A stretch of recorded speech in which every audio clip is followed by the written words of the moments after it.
Hello. Um, I've decided to do the video today on birth trauma. And what has kind of prompted this video is hearing a couple of stories recently that kind of reminded me just how awful birth trauma is. It's always like there. I obviously suffering from birth trauma myself. You can't forget something like that, especially when it's your first child, because I think you're in your head what you expect to happen or what you want to happen. The expectations being really high. I think most of us tend to think, we're going to give birth naturally, it's going to be holistic and lovely, and then birds are going to fly around our head and we're just going to have this loving bond and it's just going to be beautiful. And like the magazine covers of the baby magazines, and of course we all want those things to happen, we all want to experience that, but the reality is so many people don't, and we're not expecting it at all. I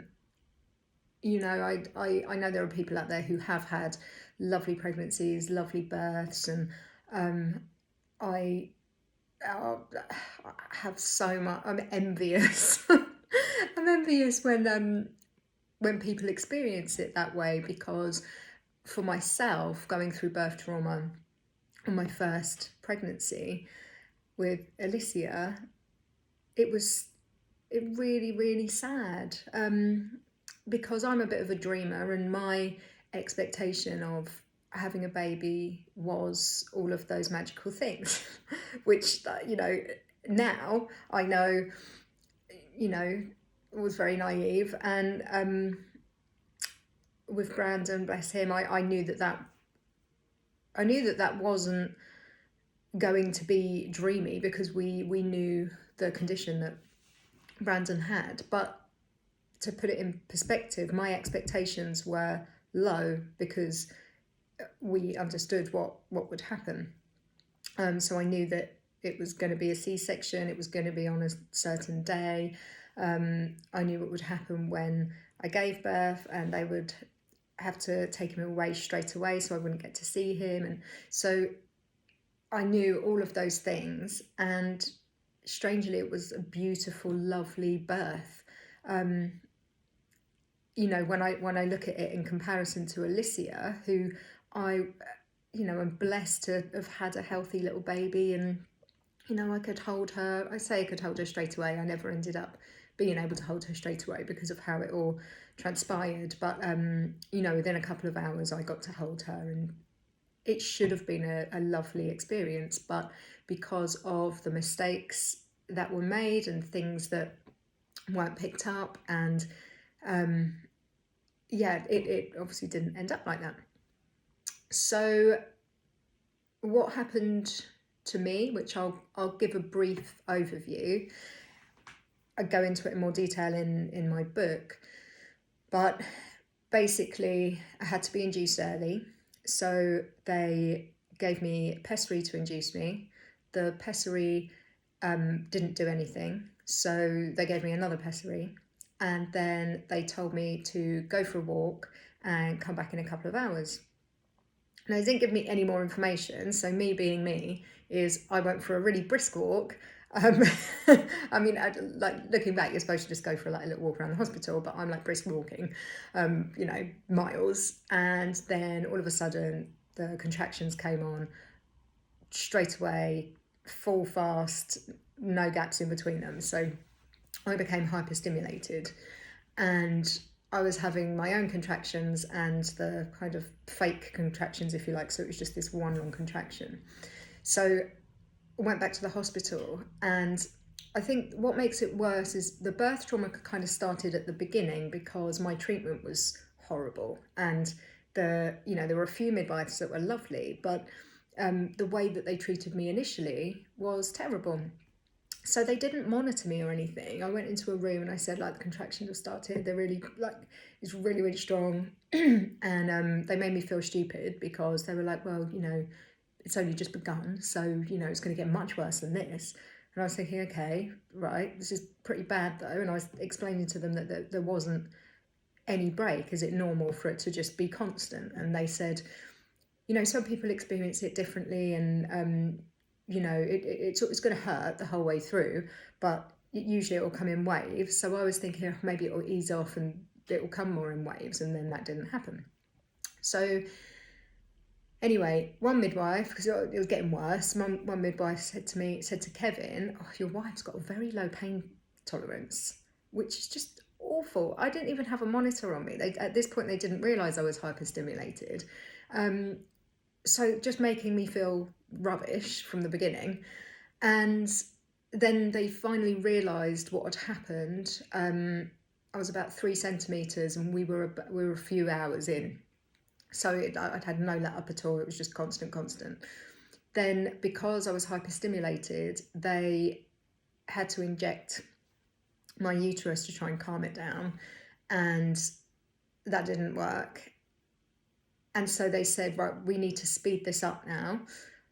We need to give her an epidural, but we can't give her an epidural until she's 4 centimetres.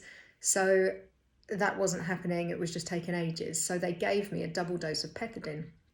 Now, pethidine didn't agree with me. And on my notes, it said that I can't have anything from that family, codeine or morphine or pethidine. I can't. And they gave me a double dose of it straight away, and it was awful. It was just awful. The pain didn't go. It just completely shut down my ability to tell anybody that I was in pain, and then I just felt like I was paralysed in pain. Then finally got the epidural, had 20 minutes of relief, and I was like, this is literally the best thing ever. Why doesn't everybody get an epidural? I don't understand why people don't just have epidurals. So finally just could breathe.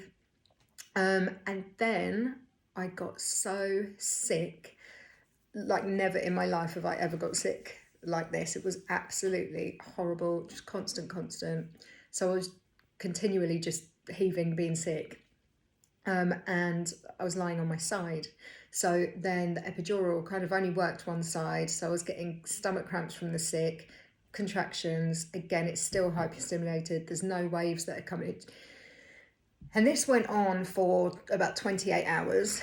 I finally got to 10 centimetres, pushed for 2 hours, and there was only one girl in the room. And I remember thinking, it doesn't feel right. I was really out of it, Kevin was putting water on my lips because I couldn't drink anything because it just made me sick. So he, I remember thinking, this doesn't feel right. There's a young midwife who's newly qualified, because I remember her saying that she was earlier. And I was just thinking, this is not right. I have problems with my blood sugars, so hypoglycemic, all over the place, couldn't think properly, brain was all over the place, couldn't have a glucose tablet because, of the sick. And anyway, a doctor came in to see what was taking so long, and the girl said to him, oh, she's not, I can feel the head, I think she said, she's not coming down. And the doctor came over and checked and said, that's not the baby's head. We need to get her into theatre now. So then it became a crazy emergency, and they're literally cutting me out of my clothes. It's just ridiculous. I mean, this happens whenever, it's an emergency. Completely out of it, didn't even know my own name. They're getting me to they're getting me to try and sign this piece of paper. I can't even see the paper. I'm like just doing this on it. Cannula in the hand, like it couldn't get it in, blood coming out, putting it in the other hand. And so I think that that rush of like, it was calm and me knowing there's nothing, like something's not right, and then all of a sudden the emergency like was a whirlwind. Finally got through to theatre, and they tried forceps. The forceps didn't work. So then they had to push her back up to do the C-section. And all the while I'm out of it and don't really know what's going on, obviously in loads of pain. And there's a guy stood behind me, an anaesthetist with a mask, and he's hovering it over my face, not knowing whether to fully put me out or not. And he's kind of going to, then not. I remember looking, I remember exactly what he looks like, just because I was staring up at him, thinking like, what's going on? What are you doing? Because I'm like in pain, like screaming in pain.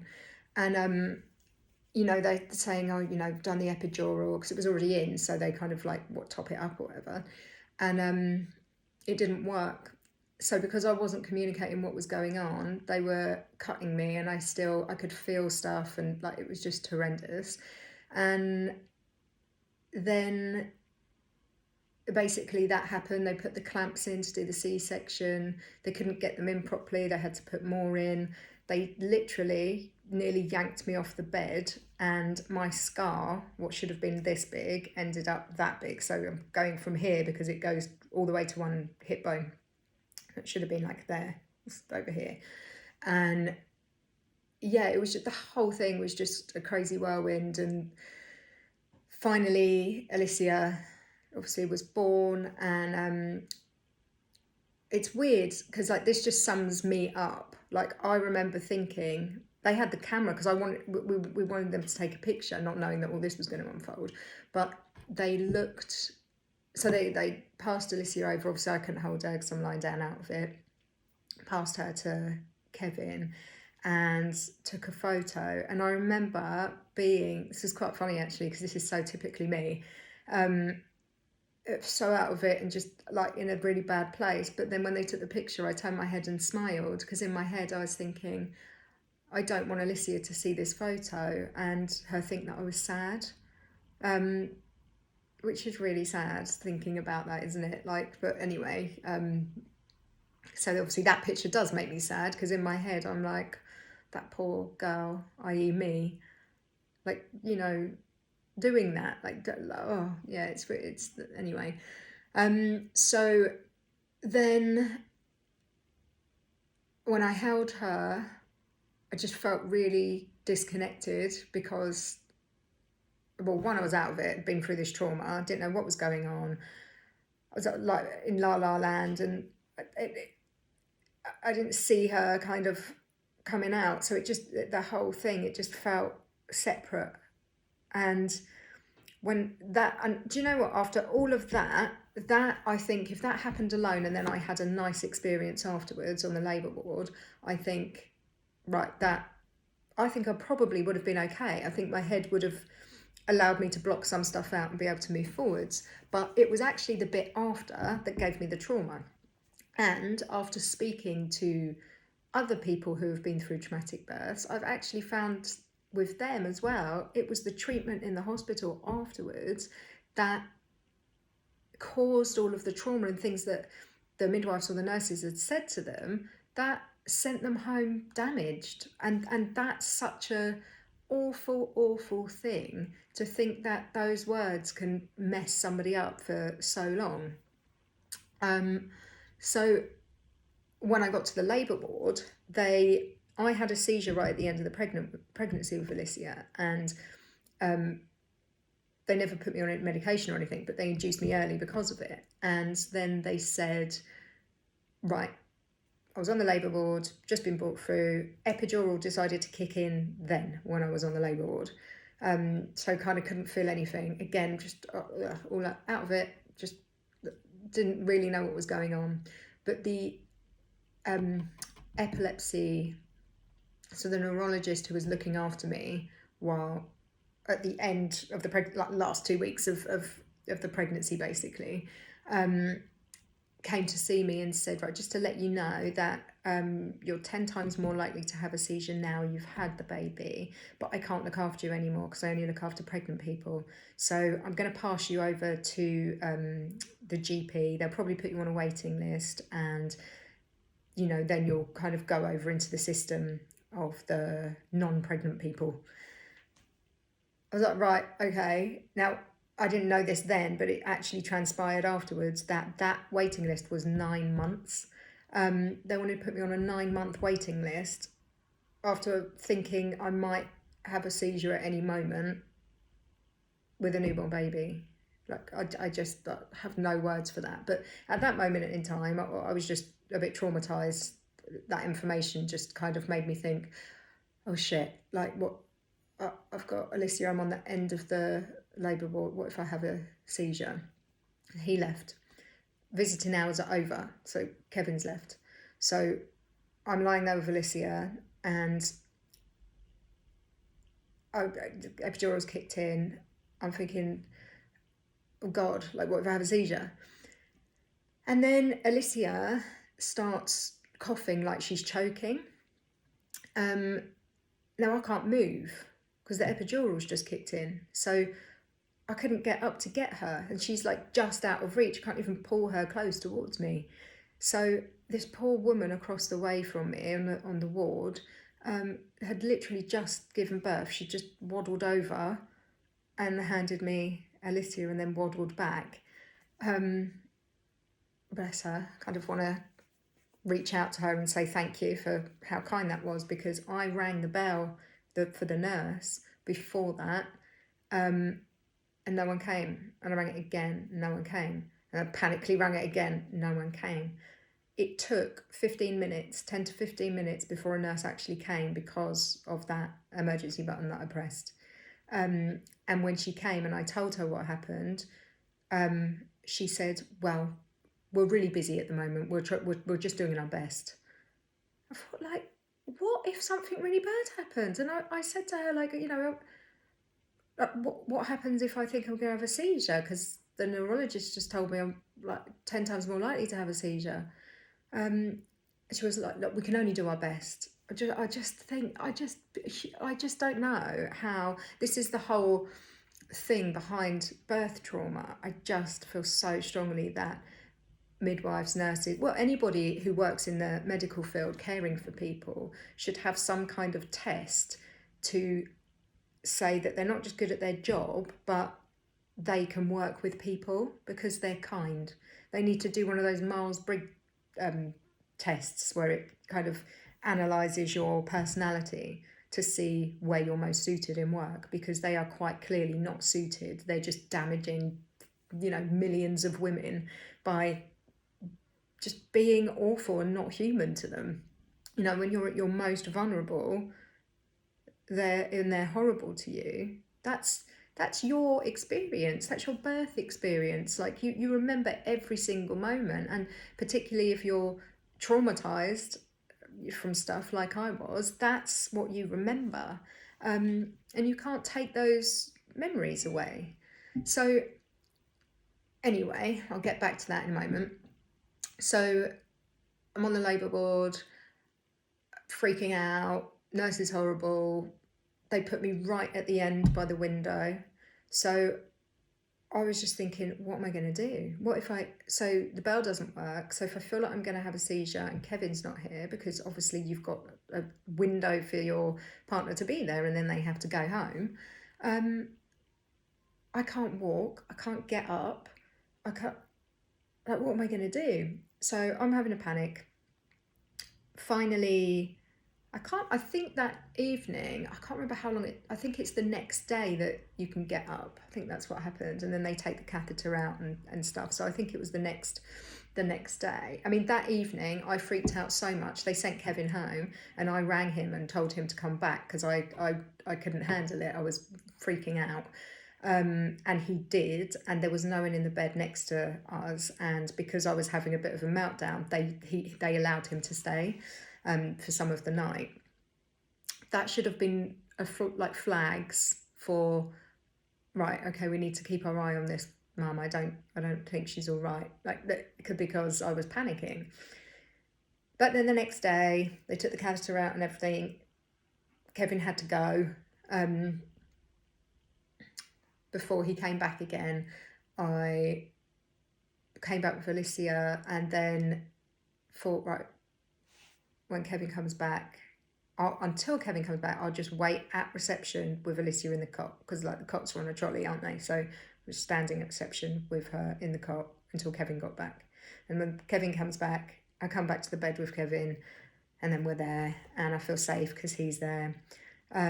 But still all over the place. Like I wasn't wasn't very well, things weren't settling, the breastfeeding situation, I didn't know what I was doing, she wasn't latching on, it was just causing more anxiety.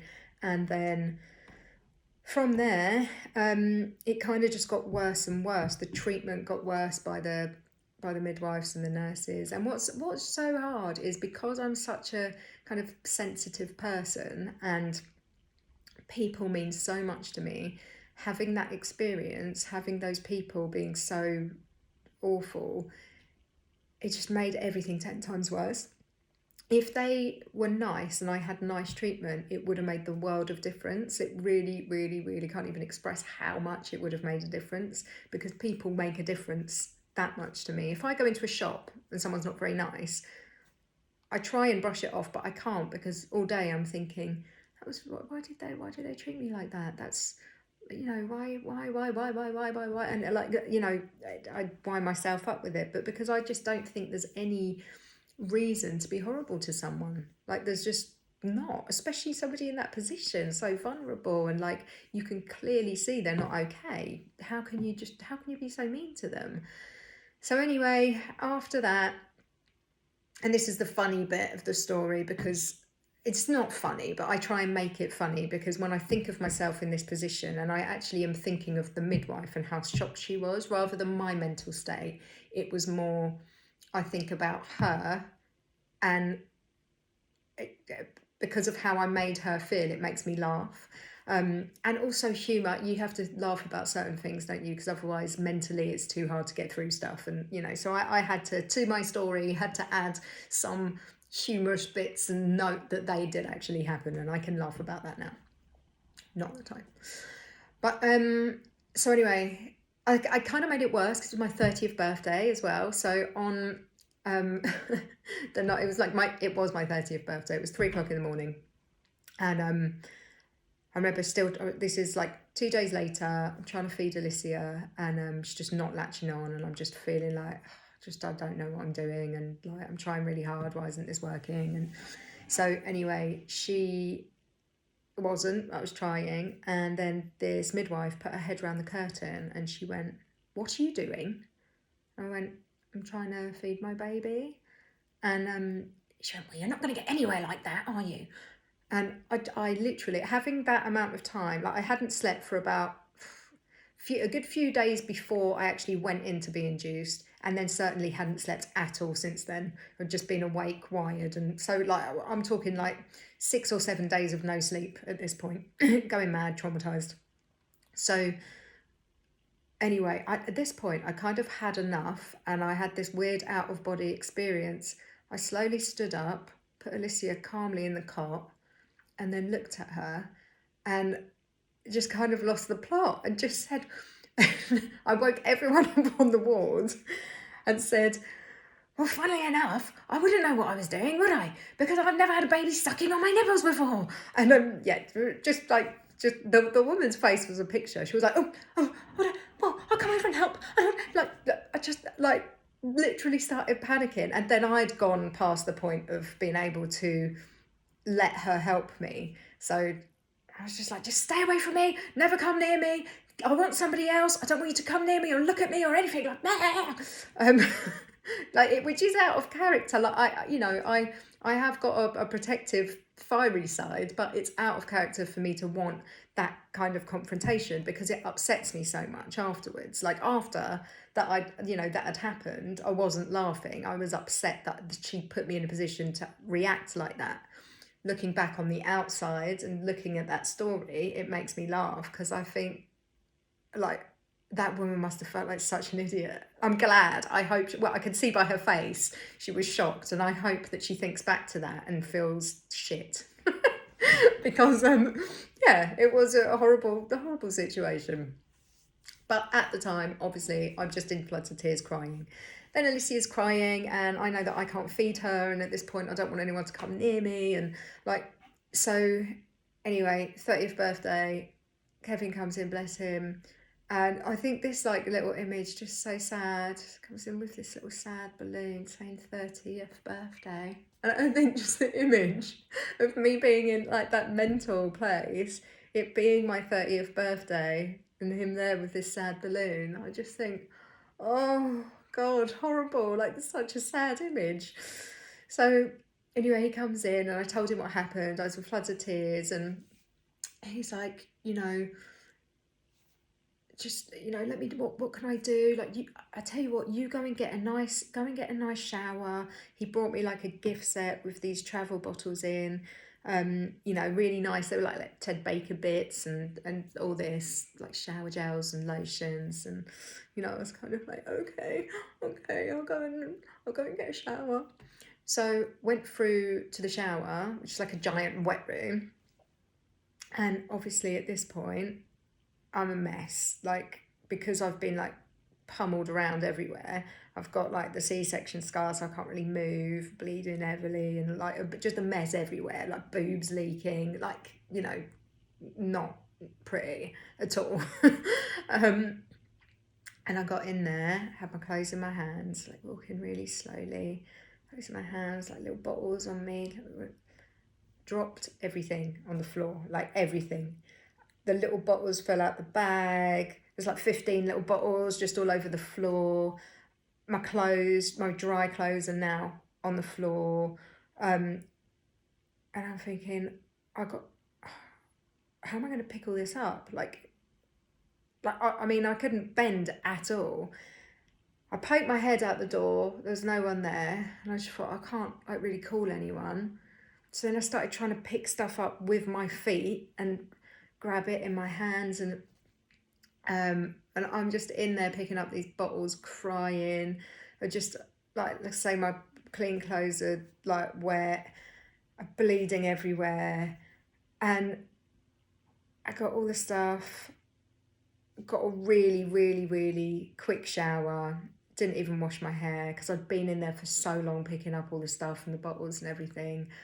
And I came back to the bed and because I was probably about 45 minutes or so, and he was like, was that nice? Did you have a nice shower? And again, just burst into tears, and then like this has happened. I know I'm waffling on like in detail, but I think it's the little bits and the building up of like all of these things that contributed to how I felt afterwards, because there were so many little things constant, and they weren't picking up that what a mess I was in. Like, I was crying constantly.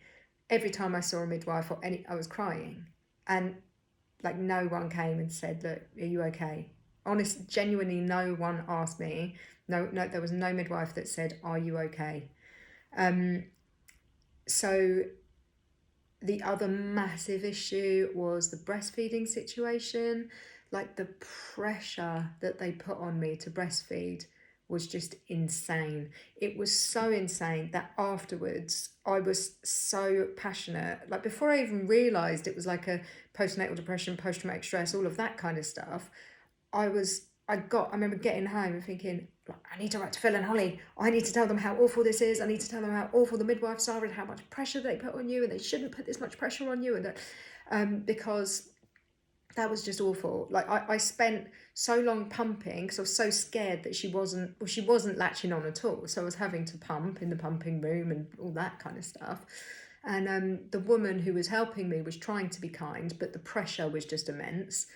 And then with the breastfeeding thing, by the time I got home, she did latch on, even though I was finding it difficult. But I was so paranoid that I didn't know how much she was getting.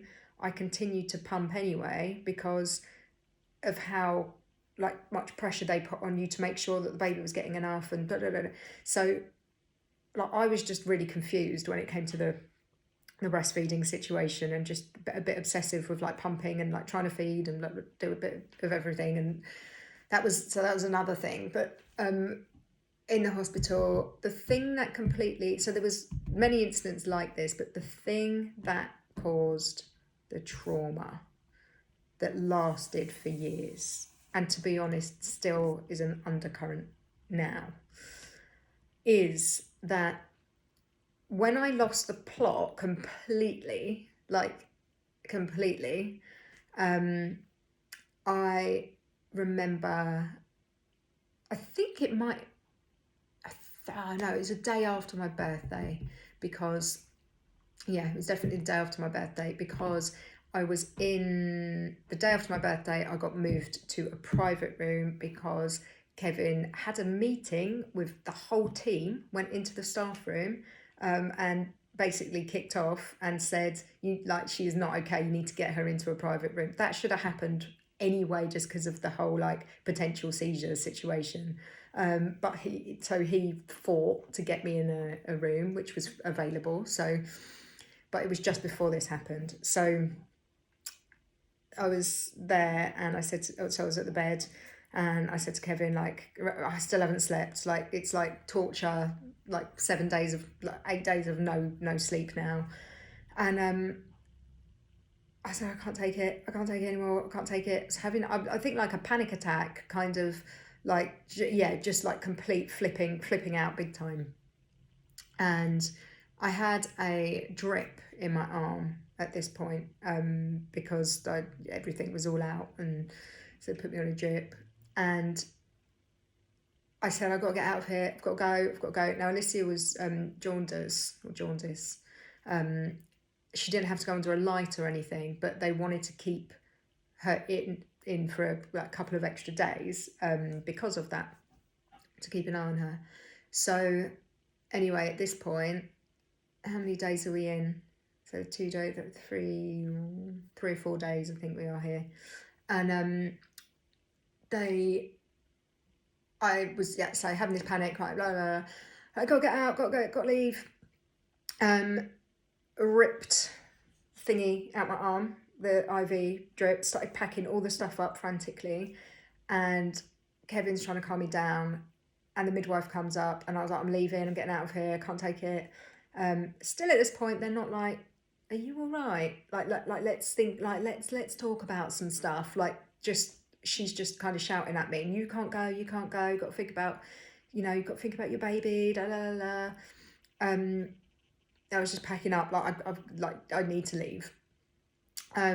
So she went and got a neonatologist from the neonatal unit, and they came down, and this woman, I'll never forget these words, said to me, if you leave now, you're a terrible mother.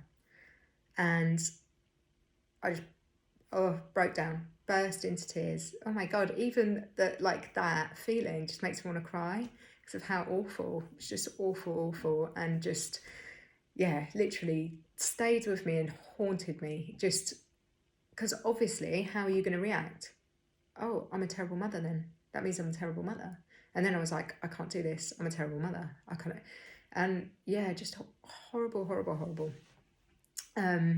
So anyway, Kevin finally got me put in private room. My best friend came to see me, Lisa, bless her, and she kind of saved me a bit, because at that point, honestly, I think I was a bit suicidal, because I'd lost it completely. The lack of care, no care, just awful. And I know I've said awful a lot, but it was. So she came in, and I was crying, and just the breastfeeding thing. She just looked at me and went, we need to get out of here. We need to leave. We need to get out. Let Kevin have Alicia in here for a bit. I'm going to take you out. And she literally saved me. She got me out of there. We went a walk to the cafe, made me laugh, which she always does. And she was like, forget the breastfeeding, just crack open the SMA and give her the formula and just don't listen to him, and da-da-da-da. And that kind of took a lot of stuff off me. Once I got out of the ward, I thought, oh my God, there's life outside this horrendous place. Because I remember, so when I'm in the private room, I remember looking out onto the ward and seeing people struggling, walking around. And I was thinking, oh my God, this is a conspiracy. They don't tell you how awful it is, because if they did, you wouldn't have babies, and then we wouldn't be able to populate the world. And this is just a big lie, and everyone in here is just having an awful time, and this is all awful. Again, here I go, awful, but it was just, when you think about, my brain did that, created because in when I even think back, honestly, it's like I see it like a war zone. Like people are injured and shot and walking it. That's how my mind sees it now. I know obviously it wasn't like that, but I could not see joy in anything or anyone. I was thinking, this is so hard. Everyone else must be experiencing how hard this is. It can't just be me. So yeah, it was just really hard up until I left. Finally got out, and Kevin had recognised that by the time I left, because I was still crying, I couldn't talk about birth at all. Couldn't talk, like nothing. He said, "Look, we need to take you to the theatre so you can see the theatre, just to try." And I think it's because you get that like shock therapy or something. No, exposure, isn't it? Exposure therapy, is that it? Where you have to go back to the scene or something to look like. I think in his head he was thinking like maybe it'll help if she does that, to see that it isn't like it wasn't like it is, and all of that. And then I just got to the end of the corridor where the theatre was, and I just burst into tears. Couldn't go into the room, couldn't look at the theatre. It was just awful. We left. I remember even like going to the car. Kevin was carrying Alicia, and in the car on the way home, I was just in floods of tears. Panicked so much about feeding her because I didn't have a breast pump. And on the way back, I remember panicking and saying to him, "What am I going to do? I'm not going to be able to feed her. I need a breast pump. She won't know how much. I won't know how much feed she's getting." So we stopped on the way back at a baby shop. It's like that. I can't remember what it's called. Jojo Mama BB something like. I don't know what it's called, but that one. And I was just like praying they had a breast pump in there, and they did. So took that. So I thought, okay, right, that's one good thing. Got home, just had a massive freak out. Called my mum, who didn't live anywhere near us. She was like nearly an hour away, and said like, "You have to come. I can't cope. I can't do this." So all of these things, like, this is all my story. And when I think back, it doesn't seem normal, but because it all happened to me and I've been over and over it, it doesn't seem not that it doesn't seem as bad as it is anymore. It's just because I'm familiar with that story. Now, somebody else telling me this story right now, I think, how? Yeah, I mean, who can not listen to that story and think that poor girl, like she's in a mess, and that was all created by the hospital and the midwives and all of that. That whole situation could have been handled so differently. But those words from the neonatologist, that was the underlying thing that just stayed. I think Alicia started to latch on. That helped. Still couldn't talk about the birth. Couldn't talk about the birth for probably a year. Couldn't talk about the birth at all. Like when health visitors came in, they would ask me how I felt. Burst into tears. Couldn't talk about it at all. Two of the midwives, I asked for someone else. One of them was so bad, when they came in, because of the pressure with the breastfeeding, Kevin said, just to let you know, like, she's quite happy with what she's doing, breastfeeding a little bit, bottle a little bit with the breast pump, and just please don't mention it. Just, she's happy with that. Leave her alone. Just don't mention it. I think he was a bit scared, bless him, like, obviously, because I wasn't going bonkers. And she came in, she talked the entire time about breastfeeding. And I got up, said to Kevin, "I can't do this. I'm not going to," but in front of her. Again, and I'm not like this, I'm not rude, like, I would never do this, but I was in that place. I was like, I think I just walked out, left her on the sofa in the living room.